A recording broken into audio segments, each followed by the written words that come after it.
And welcome to the Clickford Zone. This is the rare taped edition I've done as of late. Today I'm here to show you some nice, interesting stuff I found on eBay, my latest eBay haul. I find it's really fun because these are telephony related, or Datacom. They're kind of the same. And some other old AT&T documents. Really, I'm surprised for what I got. They're roughly $60 worth total from a couple different sellers. So this is what I got just the other day. I did not open up, I didn't do an unboxing because I had another one that I'm going to unbox. I think you're going to like that one as well. Here is a,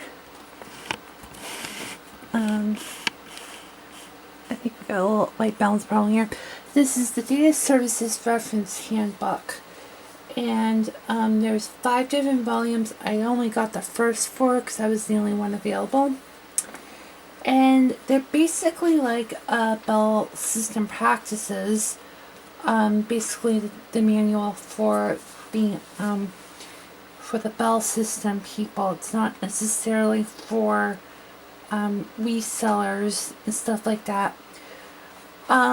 The documentation, despite the front cover, or judging a book by its cover literally, it resembles the BSPs. The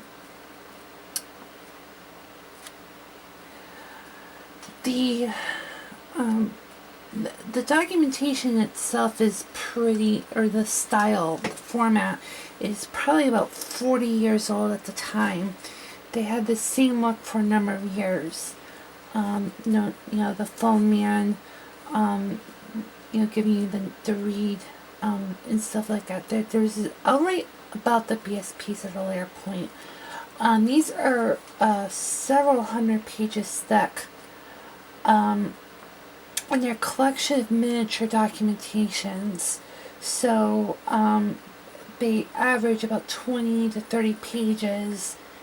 And that's just how telecommunications documentation was at the time. I actually almost broke one of the books. The glue kind of gave in. There are some sections that look relatively new. There's actually a different typeface in there. I like Helvetica. And so these books are basically data modems, modulators, T1, actually CSU, DSU, that's what they refer them as such. Dataphone is basically a generic brand name of all the modems related to data networking from AT&T. Just to kind of make that very simple. Now the data phones range from the rack mount sizes and the modular sizes that we're so accustomed to today, made by companies like Adtran and stuff. And then you can this is the one that looks a little more modern. Somehow like a typeface.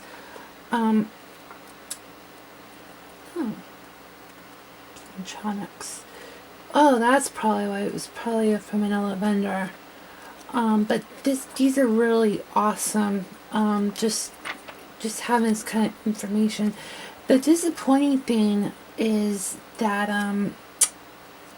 that book volume 5 covers the PBX data modules for the PBX, like the System 85 in Dimension. I was like so pissed when I was looking in the original introduction, in volume 1.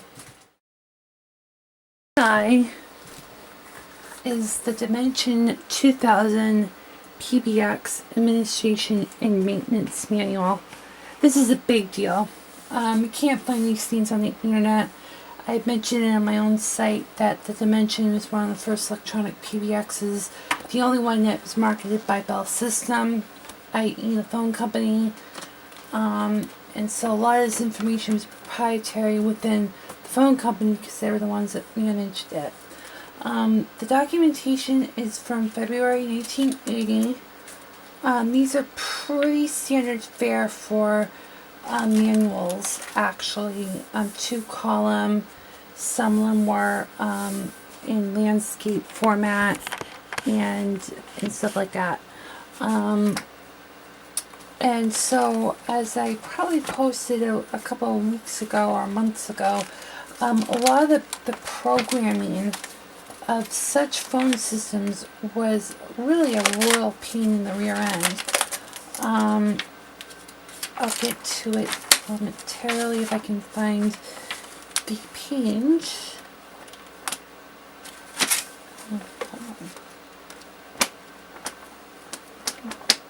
I should just go back to the beginning.